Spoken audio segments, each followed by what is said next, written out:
आपल्या सर्वांना कल्पना आहे की लीलावती हॉस्पिटल हे मुंबईतील अतिशय प्रख्यात आणि नामवंत असं हॉस्पिटल आहे। या ठिकाणच्या जे बोर्ड ऑफ ट्रस्टीज आहे त्या बोर्ड ऑफ ट्रस्टीजनी परमवीर सिंग जे पूर्वी मुंबईचे पोलीस आयुक्त होते, नंतर ते लीलावतीमध्ये बोर्ड ऑफ ट्रस्टीज त्यांच्या संचालक मंडळावर गेले होते। त्यांच्याबद्दल अतिशय गंभीर तक्रारी तिथल्या ट्रस्टीजनी तिथल्या डॉक्टर्सनी केलेल्या आहेत। त्याच्यामुळे जे या बातम्या बाहेर आल्या आहेत त्यामध्ये प्रामुख्याने तिथल्या डॉक्टरकडनं पैसे 25-25 लाख रुपये डॉक्टरकडनं पैसे घेणं अशी वादग्रस्त त्या ठिकाणची कारकीर्द त्यांची राहिली आहे आणि म्हणून लीलावती हॉस्पिटलनी त्यांना संचालक पदावरनं बडतर्फ केले अशी बातम्या आल्या आहेत।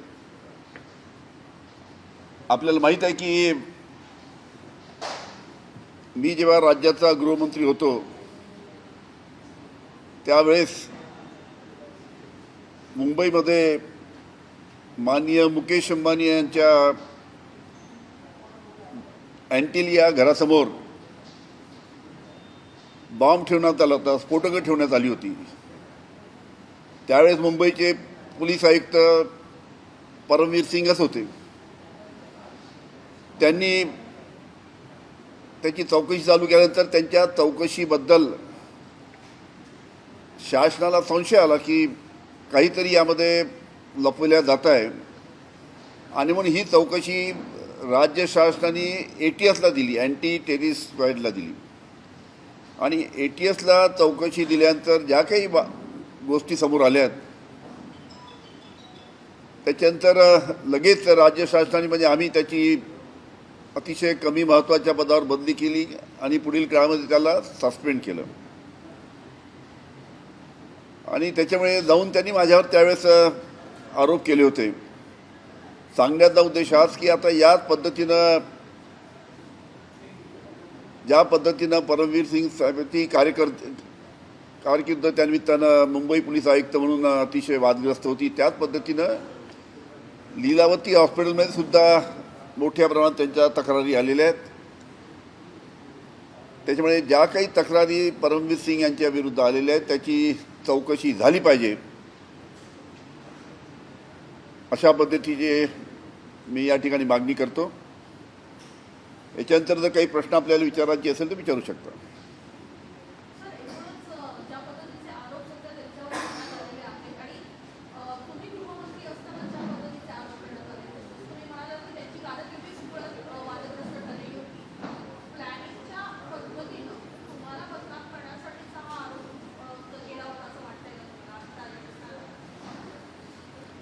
कसं आहे की त्यांनी माझ्यावर आरोप केल्यानंतर मी स्वतः मागणी केली की माझ्यावर जे आरोप झाले त्याची चौकशी झाली पाहिजे। त्याच्यासाठी हायकोर्ट जज चांदीवाल यांना त्या ठिकाणी त्यांची नेमणूक राज्य शासनाने केली। न्यायमूर्ती चांदीवाल यांनी 11 महिने त्याची चौकशी केली आणि त्या चौकशीच्या दरम्यान आमच्या वकिलांनी जेव्हा न्यायमूर्ती चांदीवालला विनंती केली की त्यांना तुम्ही परमवीर सिंग यांना कोर्टामध्ये हजर करा, आम्हाला त्यांचा जबाब घ्यायचा आहे। न्यायमूर्ती चांदीवाल साहेबांनी समन्स काढला। पहिला समन्स काढला ते आली नाही, दुसरा समन्स काढला ते आली नाही, तिसरा समन्स काढला परमवीर सिंग कोर्टामध्ये हजर झाले नाही, 6 समन्स काढूनसुद्धा परमवीर सिंग त्यावेळेस कोर्टामध्ये हजर झाले नाही। आणि त्यानंतर कोर्टाने त्यांचा पकड वारंट काढला आणि पकड वारंट काढल्यानंतर ते फरार झाले, परदेशात गेले अशी त्यावेळेस अनेक बातम्या आल्या होत्या। त्याच्यामुळे ज्यांनी माझ्यावर आरोप केले त्यांनी ते कोर्टात येऊन माझ्या विरुद्ध त्यांनी सांगायला पाहिजे होतं काय त्यांच्याजवळ पुरावे आहेत तर। पण अशाच पद्धतीनं आता लीलावती हॉस्पिटलमध्ये सुद्धा अशाच पद्धतीनं त्यांना बडतर्फ लीलावतीच्या ट्रस्टी केल्यानंतर आता ते त्यांच्यावर सुद्धा आरोप करत आहेत. त्याच्यामुळे याची सखोल चौकशी झाली पाहिजे ही माझी मागणी आहे.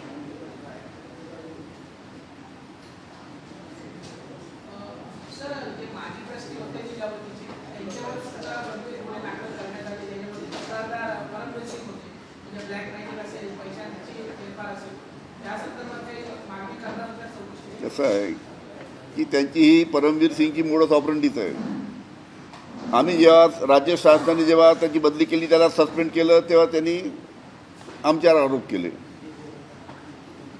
आता लीलावती हॉस्पिटलने त्यांना बडतर्फ केल्यानंतर, त्यांना बोर्ड ऑफ ट्रस्टीच्या याच्यामधनं त्याला काढल्यानंतर आता त्यांनी त्याचे आरोप करत आहेत. जसं राज्य शासनाबरोबर ते वागले होते, ज्या पद्धतीनं चुकीचे आरोप केले होते, त्याच पद्धतीनं आता त्यांच्यावर करता दिसतं. म्हणून याची चौकशी झाली पाहिजे. ज्या बोर्ड ऑफ ट्रस्टीजने जे त्यांच्यावर आरोप केले किंवा डॉक्टरांनी जे आरोप केले, 25 लाख रुपये त्यांच्याकडनं खंडणी मागण्याचे, त्याच्याबद्दल चौकशी झाली पाहिजे.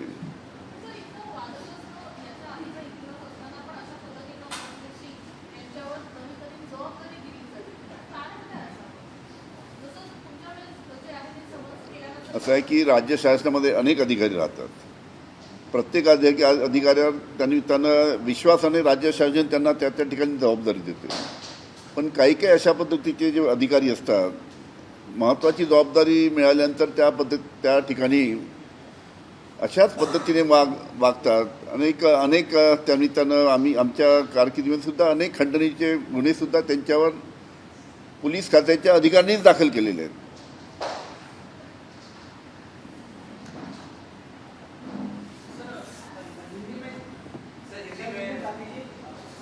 हिंदी में ऐसा है कि मुंबई में जो लीलावती अस्पताल है, बहुत ही प्रेस्टिजियस और बहुत ही जिसका नाम है, ऐसा अस्पताल लीलावती अस्पताल है. वहाँ पे बोर्ड ऑफ ट्रस्टीज पे जो पूर्व मुंबई के पुलिस आयुक्त रिटायर होने के बाद में उन्होंने वहाँ पे ट्रस्टी करके उनको लिया था. लेकिन लीलावती अस्पताल में जब वो ट्रस्टी करके काम लेते थे, उनके ऊपर काफ़ी गंभीर आरोप, वहाँ की जो ट्रस्टीज़ है, मेंबर ऑफ ट्रस्टीज़, उन्होंने बहुत गंभीर आरोप उनके ऊपर किए कि किस प्रकार से पद का दुरुपयोग उन्होंने किया, किस प्रकार से डॉक्टर लोगों से 25 लाख रुपए खंडनी उन्होंने मांगी. इस प्रकार के आरोप बोर्ड ऑफ ट्रस्टीज ने उनके ऊपर की है. आपको पता है कि इस प्रकार की आदत परमवीर सिंह की पुरानी है. माननीय मुकेश जी अंबानी, इनका जो मकान है एंटीलिया के सामने, मैं जब गृह मंत्री था, उस वक्त परमवीर सिंह उस टाइम मुंबई के पुलिस आयुक्त थे. उस वक्त एंटीलिया के घर के सामने बम रखा गया, जिलेटिन. और उसकी जब पुलिस ने इंक्वायरी चालू की तो राज्य शासन को इसका डाउट आया कि जिस प्रकार से मुंबई के पुलिस आयुक्त परमवीर सिंह उस टाइम के जिस प्रकार के राज्य शासन को ब्रीफिंग देते थे, उसके बारे में राज्य शासन को शंका आई. और उसके लिए उनके हाथ की इंक्वायरी निकाल के, परमवीर सिंह के हाथ की इंक्वायरी निकाल के, वो इंक्वायरी एटीएस को दी गई. और एटीएस को देने के बाद में जो सच्चाई सामने आई, पूरे एंटीलिया के मामले में जो अधिकारी इन्वॉल्व थे, उसमें उसके मास्टरमाइंड, उसके जो एंटीलिया के सामने बम रखने के मास्टरमाइंड परमवीर सिंह थे. ऐसी जानकारी जब हमारे पास आई, तब हमने उनका तबादला एक साइड पोस्ट पे किया और उनको सस्पेंड किया. और उनको सस्पेंड करने के बाद में उन्होंने हमारे ऊपर आरोप लगाए.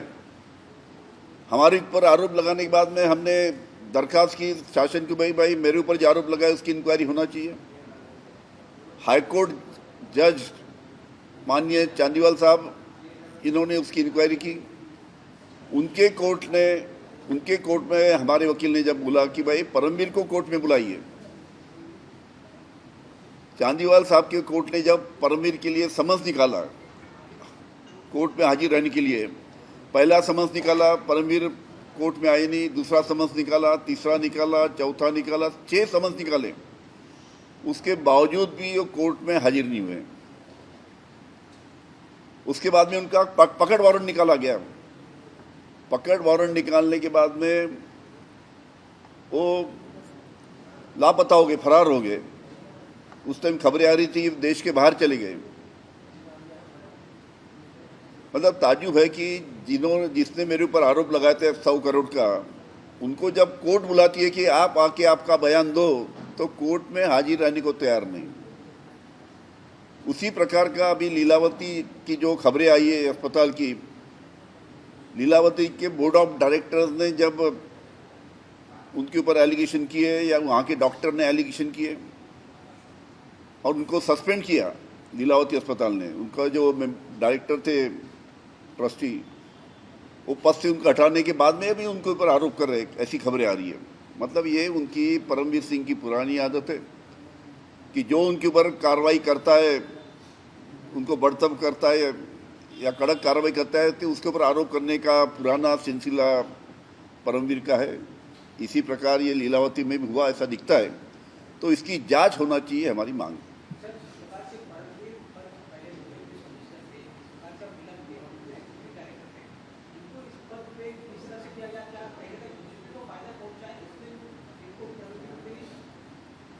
शायद लीलावती अस्पताल को उनके बारे में मालूम नहीं होगा कि कितना नटोरियस पुलिस ऑफिसर है।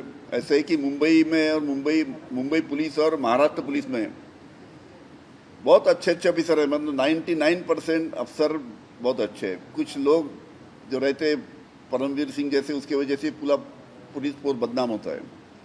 शायद उनको पता नहीं होगा कि इस प्रकार का नटोरियस कैरेक्टर परमवीर सिंह है करके उन्होंने एक पुलिस का IPS अधिकारी करके समझ के उन्होंने अच्छी सोच से उसको शायद लिया होगा, लेकिन बड़े जल्दी उनको सब मालूमात उसकी असलियत क्या है मालूम पड़ी।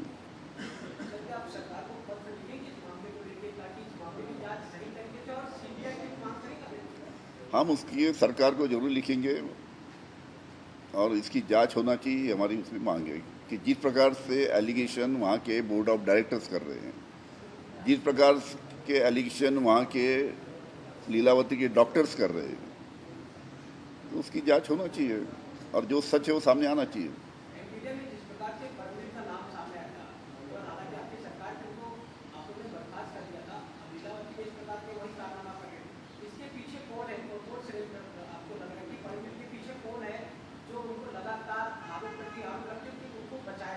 नहीं, खैर उसकी परमवीर सिंह की आदत है, जब उसके ऊपर कहाँ भी कार्रवाई की जाती है तो तुरंत उनके ऊपर एलिगेशन करता है। हमारे साथ भी ऐसी हुआ, अभी लीलावती अस्पताल में भी ऐसी हुआ। धन्यवाद। दादा सांगितलं तुम्ही।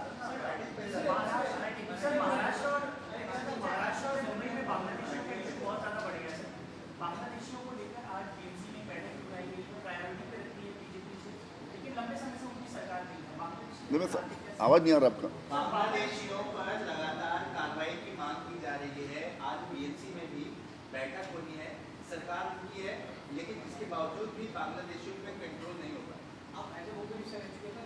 मैं उसकी पूरी मांग लेके उसके बारे में सविस्तर बात करूंगा। सर, परभनी में मुस्लिम मेयर बना है, उसको लेकर लगातार आक्रामक है। बीजेपी कह रही है कि जो चीज मुंबई में करना था वो नहीं कर पाया, तो वहां पर कर दिखाया। कैसा है, हर एक पार्टी का अंतर्गत डिसीजन होता है और अब हर एक पार्टी को वहाँ पे अब खुद का डिसीजन लेने का अधिकार है। वो अधिकार से उन्होंने वहाँ पे उसका नियुक्ति वहाँ पे की होंगी। परभनी में मुस्लिम जो महापौर बना है, तो पार्टी के अंतर्गत डिसीजन है उनका। सर, राज्यातील निवडणुकांनंतर आता महाविकास आघाडी संपुष्टात आल्याची चर्चा आहे, काय नेमकं सध्याची स्थिती आहे? असं आहे की स्थानिक स्वराज्य संस्थेच्या निवडणुकीमध्ये स्थानिक स्तरावर जे अध्यक्ष राहतात की प्रमुख नेते राहतात, त्या जिल्ह्यातले त्यांना अधिकार दिले जातात आणि अशा वेळेस अनेक ठिकाणी कोण कोणाबरोबर युती करते काही समजत नाही। त्याच्यामुळे अनेक ठिकाणी शिवसेनेची BJPवर झाली, ठाकरेंच्या शिवसेनेची एकनाथ शिंदेच्या शिवसेनेवर झाली, राष्ट्रवादीची अजून कोणाबरोबर झाली, BJPवर झाली, असं एखाद्या ठिकाणी झालं आहे. अशा अनेक ठिकाणी स्थानिक स्वराज्य संस्थेमध्ये ह्या अशा पद्धतीनं खालच्या स्तरावर, जिल्ह्याच्या स्तरावर निर्णय होत असल्यामुळे अशा प्रकारच्या युती होत राहतात. त्याच्यामुळे महाविकास आघाडी ही सक्षमपणे एकत्र आहे. जे काय तिन्ही प्रमुख पक्ष आणि आमचे मित्रपक्ष आहेत, एकत्रित सर्व या निवडणुकीमध्ये झाल्यानंतर एकत्रितपणे परत काम करतील. आपल्या पक्षाचे पोलीस अध्यक्ष शशिकांत शिंदे यांना आपल्या या साप्ताहिकात एक लिहिलेला अध्यक्षीय भाषण आहे त्यांचं, आणि त्यांना स्पष्टपणे असं म्हटलं की शरद पवार यांच्याच नेतृत्वात बैठक पार पडल्या होत्या विलीनीकरणाच्या, आणि संपूर्णपणे अजित पवार यांच्याकडे नेतृत्व देण्याचा निर्णय झाला होता. नेमकं सत्य काय आहे? कधी बैठक पार पडली, काय तिथं चर्चा झाली? अनेकदा सत्य अनेक नेत्यांनी बोललेलं आहे. आता एकनाथजी शिंदे साहेब जे आहेत, शशिकांतजी शिंदे आहेत, आता पक्षाचे अध्यक्ष आहेत, आणि त्यांनी जे वक्तव्य केलं, त्यांनी अध्यक्ष म्हणून जे वक्तव्य केलं त्यांना आता पक्षाचे अध्यक्ष म्हणून जास्ती माहिती आहे. जिल्हा परिषदेच्या ज्या निवडणुका झाल्या त्या निवडणुकांच्या वेळेला अजितदादांच्या उपस्थितीमध्ये राष्ट्रवादी शरदचंद्र पवार पक्षाचे काही उमेदवार हे घड्याळाच्या चिन्हावर लढलेले होते. या संदर्भातली बोलणी प्रदेश अध्यक्ष, त्यानंतर अमोल कोल्हे, रोहित पवार यांच्याबरोबर थेट अजितदादांनी केलेली होती. आता निवडून आलेल्या नगरसेवकांसमोर एक पेच प्रसंग असा निर्माण झालेला आहे की आता समित्यांमध्ये किंवा इतर ठिकाणी जर त्यांना स्थान मिळायचं झालं तर ते बोलणी कोणाशी करणार किंवा त्यांची बाजू कोण मांडणार. त्यामुळे आता जे तुतारीचे जे कोणी नगरसेवक जे घड्याळाच्या चिन्हावर निवडून आलेले त्यांचा एक मोठी अडचण निर्माण झाल्याचं बोललं जात आहे. तुम्हाला काय वाटतं? असं आहे की आता राज्याचे माजी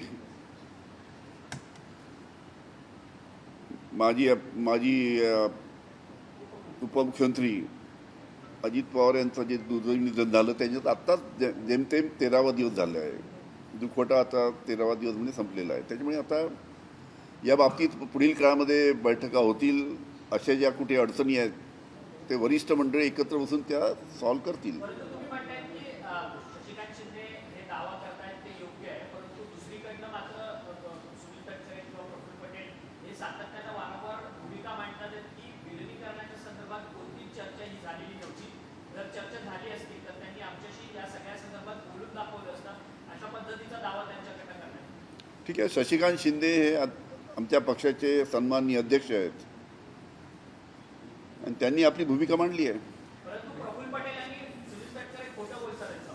काही कल्पना नाही मला. आणि मग याच्यामध्ये जर दिलीप पवार सांगतात की घातपात आहे, तुमचं मत असंच आहे? गृहमंत्री राहिला होता तर इंटेलिजन्स तुम्हाला पुढे इन्फॉर्मेशन इन्फॉर्मेशन असायची का? तुमचं काय मत आहे? खरंच घातपात आहे अजित पवारांचा? ठीक आहे, रोहित पवारांनी या ठिकाणी अतिशय अभ्यासपूर्ण आपलं सादरीकरण केलेलं आहे. आता त्याची चौकशी चालू आहे.